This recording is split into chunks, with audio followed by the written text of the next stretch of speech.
Assalamualaikum lor. Selamat datang di channel Guru Ridwan.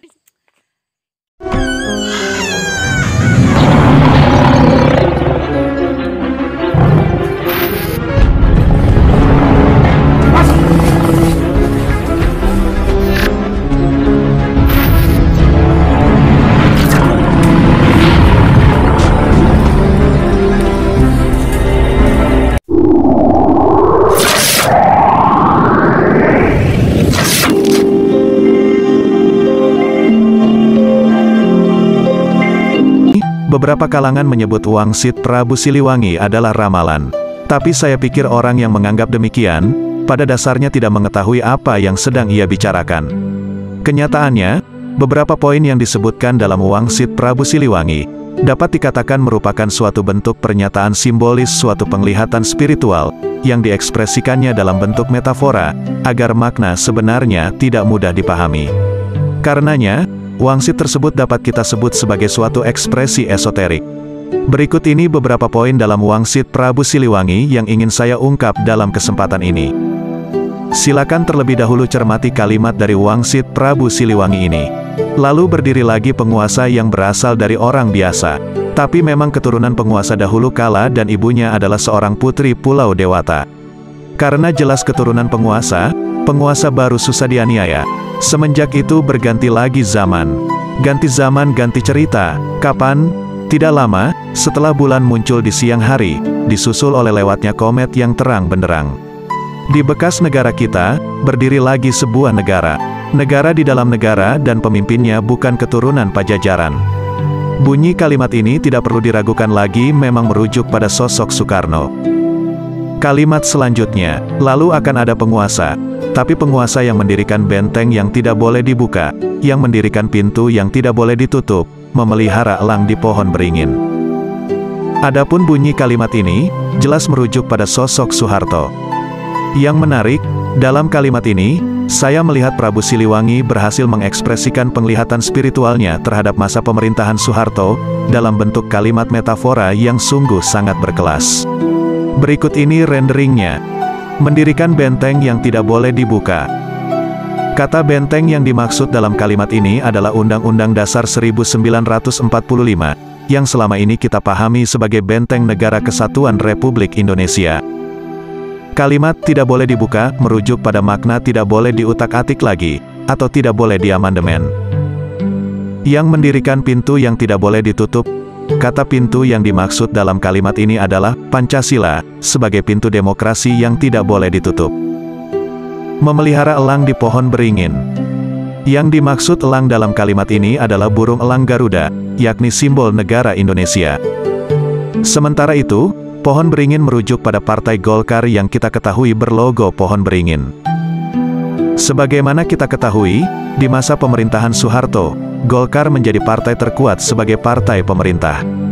Jadi, kalimat memelihara elang di pohon beringin, dapat kita maknai merupakan upaya Soeharto memelihara Indonesia yang bersimbolkan burung elang Garuda dengan menggunakan partainya, Golkar, yang berlogokan pohon beringin.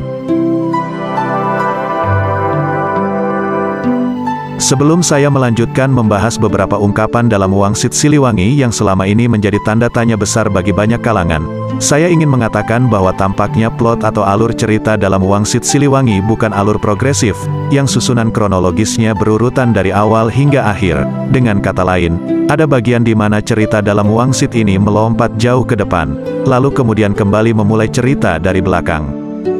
Bagian cerita yang saya perkirakan melompat jauh ke depan, misalnya terdapat pada kalimat berikut ini yang ingin saya beri interpretasi. Suatu saat nanti, apabila tengah malam, dari Gunung Halimun terdengar suara minta tolong, nah itu adalah tandanya. Semua keturunan kalian dipanggil oleh yang mau menikah di Lebak Cawene. Jangan sampai berlebihan, sebab nanti, telaga akan banjir. Silakan pergi, ingat jangan menoleh ke belakang. Saya melihat, sangat ada kemungkinan bahwa kalimat suara minta tolong di tengah malam, merujuk pada suara rekaman minta tolong korban tragedi KM50 yang beberapa waktu lalu, viral di media sosial. Suara rekaman itu berisi percakapan di detik-detik terakhir para laskar FPI yang tewas. Suara rekaman didapatkan melalui sambungan telepon conference para laskar FPI yang mengawal Habib Rizik Syihab pada malam itu. Telekonferensi tersebut menyambungkan para anggota laskar yang ada di 3 lokasi berbeda. Dalam rekaman, terdengar suara tangisan seorang pria yang mengiba meminta tolong dan merintih kesakitan. Rekaman suara minta tolong tersebut dapat Anda cermati kembali di channel YouTube Najwa Shihab. Sementara itu, frase Gunung Halimun merujuk pada wilayah perbukitan Mega Mendung. Dalam hal ini, Mega yang berarti awan, sebenarnya sinonim dengan Halimun yang berarti kabut. Jadi bentuk kalimat utuh yang mudah dipahami adalah, suatu saat nanti, apabila pada saat tengah malam, terdengar suara minta tolong, yang berasal dari orang yang datang dari Gunung Halimun atau Bukit Mega Mendung. Dengan susunan kalimat seperti ini, tentunya Anda telah dapat memahami bahwa yang dimaksud orang yang datang dari Gunung Halimun, atau Bukit Mega Mendung, merujuk pada para korban KM50. Waktu yang disebutkan dalam Wangsit Siliwangi pun sama dengan waktu kronologis peristiwa KM50, yakni tengah malam. Bunyi kalimat selanjutnya, semua keturunan kalian dipanggil oleh yang mau menikah di Lebak Cawene. Jangan sampai berlebihan, sebab nanti, telaga akan banjir. Kalimat ini saya perkirakan membentuk alur mundur, dengan asumsi bahwa yang dimaksud orang yang mau menikah dalam kalimat tersebut, merujuk pada pernikahan Putri Habib Rizik Syihab. Karena acara pernikahan tersebut berlangsung beberapa hari sebelum peristiwa naas KM50 terjadi. Identifikasi ini saya pikir cukup identik, oleh karena, kita ketahui, ramai di pemberitaan pada saat itu, Habib Rizik Syihab mengundang ribuan orang untuk menghadiri pernikahan putrinya. Fakta ini tentunya senada dengan kalimat semua keturunan kalian dipanggil oleh yang mau menikah. Kalimat selanjutnya, jangan sampai berlebihan, sebab nanti telaga akan banjir. Telaga akan banjir dalam kalimat ini tampaknya merupakan perumpamaan untuk makna bencana atau masalah. Ini nantinya akan merujuk pada masalah kasus kerumunan yang ditimbulkan dari banyaknya orang yang datang di acara pernikahan tersebut. Adapun mengenai ungkapan Lebak Cawene, saya perkirakan merujuk pada nama wilayah Tanah Abang. Kata lebak dapat diartikan lembah, dataran, atau tanah. Sementara kata Cawene merujuk pada makna perawan atau gadis. Jadi secara harfiah Lebak Cawene artinya lembah gadis atau tanah gadis. Jika demikian arti dari Lebak Cawene, lalu mengapa saya mengidentifikasinya merujuk pada Tanah Abang? Saya melihat Prabu Siliwangi ini selain memiliki kedalaman spiritualitas yang baik, ia sesungguhnya juga adalah seorang sastrawan, seorang intelektual yang berwawasan luas di zamannya.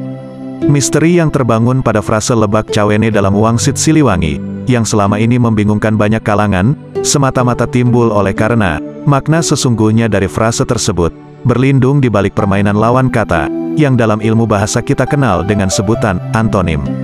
Dengan mengidentifikasi Lebak Cawene sebagai suatu permainan antonim, maka, dapat diduga lawan kata dari Cawene atau gadis, adalah abang. Jadi, Lebak Cawene lawan katanya adalah Lebak Abang, atau Tanah Abang. Sebagai catatan, permainan antonim, diulang kembali oleh Prabu Siliwangi pada ungkapan, memakai baju hitam. Penjelasannya nanti ada di bagian pembahasan pemuda berjenggot. Berdasar pada uraian sebelumnya, kita sebenarnya telah dapat lebih mudah mengidentifikasi siapa sesungguhnya pemuda berjenggot yang disebut Prabu Siliwangi dalam wangsitnya. Terutama karena ada bagian dalam Wangsit Siliwangi yang mengaitkan pemuda berjenggot dengan Lebak Cawene, yaitu pada kalimat yang bertengkar ketakutan kehilangan negara, lalu mereka mencari budak Angon, atau anak gembala, yang rumahnya di ujung sungai yang pintunya setinggi batu, yang rimbun oleh pohon handelem dan hanjuang. Semua mencari tumbal, tapi budak Angon sudah tidak ada, sudah pergi bersama pemuda berjenggot, pergi membuka lahan baru di Lebak Cawene. Dari bunyi kalimat ini, kita mendapat makna bahwa pemuda berjenggot datang menemui budak Angon, lalu mengajaknya membuka lahan baru di Lebak Cawene. Ajakan ini dengan sendirinya menempatkan pemuda berjenggot berposisi sebagai tuan rumah Lebak Cawene. Demikianlah keseluruhan uraian ini mengerucutkan upaya identifikasi pemuda berjenggot kepada sosok Habib Rizik Syihab. Ia yang membuat undangan acara pernikahan putrinya di Lebak Cawene, atau Tanah Abang. Bagi Anda yang kurang cepat tanggap, biar saya perjelas, kediaman Habib Rizik Syihab di Petamburan itu berada di wilayah Kecamatan Tanah Abang, Jakarta Pusat. Untuk lebih menguatkan interpretasi bahwa sosok pemuda berjenggot yang disebut dalam Wangsit Siliwangi, merujuk pada sosok Habib Rizik Syihab, saya pikir penting dalam kesempatan ini, saya menyajikan penggalian lebih dalam terhadap frase pemuda berjenggot. Ada 3 kali Prabu Siliwangi menyebutkan frase pemuda berjenggot dalam wangsitnya, yaitu pada kalimat, pada saat itu datang pemuda berjenggot, datangnya memakai baju serba hitam sambil menyanding sarung tua. Membangunkan semua yang salah arah, mengingatkan pada yang lupa, tapi tidak dianggap. Karena pintar kebelinger, maunya menang sendiri. Mereka tidak sadar, langit sudah merah, asap mengepul dari perapian. Alih-alih dianggap, pemuda berjenggot ditangkap dimasukkan ke penjara. Dan dalam kalimat, yang bertengkar ketakutan, ketakutan kehilangan negara. Lalu mereka mencari budak Angon, atau anak gembala, yang rumahnya di ujung sungai yang pintunya setinggi batu, yang rimbun oleh pohon handelem dan hanjuang.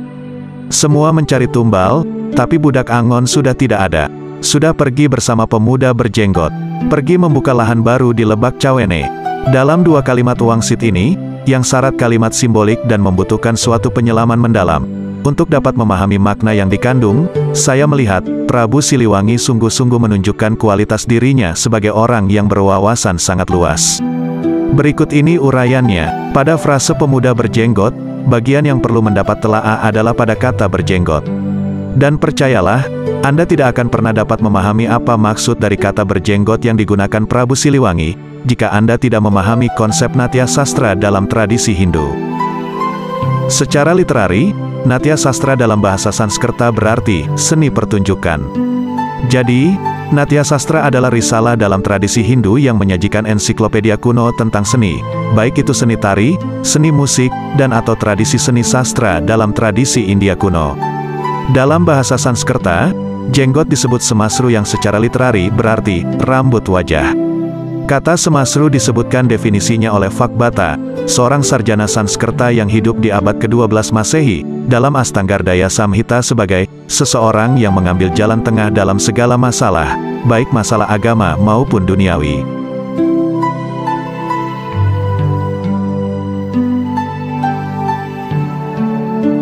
Jadi ketika Prabu Siliwangi menggunakan frase pemuda berjenggot dalam wangsitnya, ia tengah mengacu pada sosok seseorang yang memiliki prinsip, senantiasa mengambil jalan tengah dalam menyelesaikan segala masalah, baik itu masalah agama maupun masalah duniawi. Kuat dugaan saya jika seseorang yang dimaksud Prabu Siliwangi sebagai pemuda berjenggot, adalah Habib Rizik Syihab. Kalimat dalam wangsit Siliwangi yang menguatkan bahwa Habib Rizik Syihab adalah pemuda berjenggot, yaitu rangkaian kalimat berikut ini.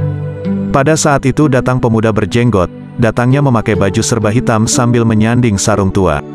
Membangunkan semua yang salah arah, mengingatkan pada yang lupa, tapi tidak dianggap. Karena pintar kebelinger, maunya menang sendiri. Mereka tidak sadar, langit sudah merah, asap mengepul dari perapian.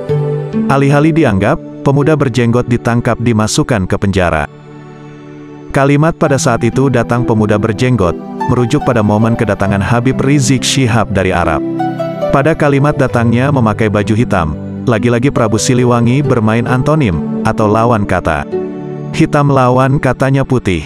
Jadi, bunyi kalimat sebenarnya adalah, memakai baju serba putih. Kita ketahui, hampir setiap kemunculannya, Habib Rizik Syihab senantiasa menggunakan pakaian berwarna putih. Dari semua kalimat metafora yang digunakan Prabu Siliwangi di seputar sosok pemuda berjenggot, ungkapan menyanding sarung tua, bisa saya katakan adalah kalimat simbolik yang paling kuat mengarahkan maknanya kepada sosok Habib Rizik Syihab. Frase sarung tua dapat dilihat sebagai bentuk ungkapan simbolik untuk sejarah sarung. Menurut catatan sejarah, sarung berasal dari Yaman. Ini fakta. Karena itu, kata menyanding dalam kalimat datangnya memakai baju serba hitam sambil menyanding sarung tua, dapat dimaknai sebagai sejarah sarung yang menyanding atau beriringan jalan, dengan sejarah rumpun keluarga Habib Rizik Syihab, sebagai keturunan Nabi Muhammad yang berasal dari Yaman. Kalimat membangunkan semua yang salah arah, mengingatkan pada yang lupa, dapat dikatakan merujuk pada upaya perbaikan akhlak yang sempat digelorakan Habib Rizik Syihab. Kalimat, alih-alih dianggap, pemuda berjenggot ditangkap dimasukkan ke penjara, merujuk pada situasi yang dialami Habib Rizik Syihab beberapa waktu lalu, yaitu sempat dihukum penjara. Demikianlah beberapa bentuk identifikasi makna kalimat dalam wangsit Siliwangi, yang menunjukkan bahwa wangsit ini memang bukanlah suatu ramalan, tapi merupakan suatu penglihatan spiritual, tentang peristiwa yang akan terjadi di masa mendatang.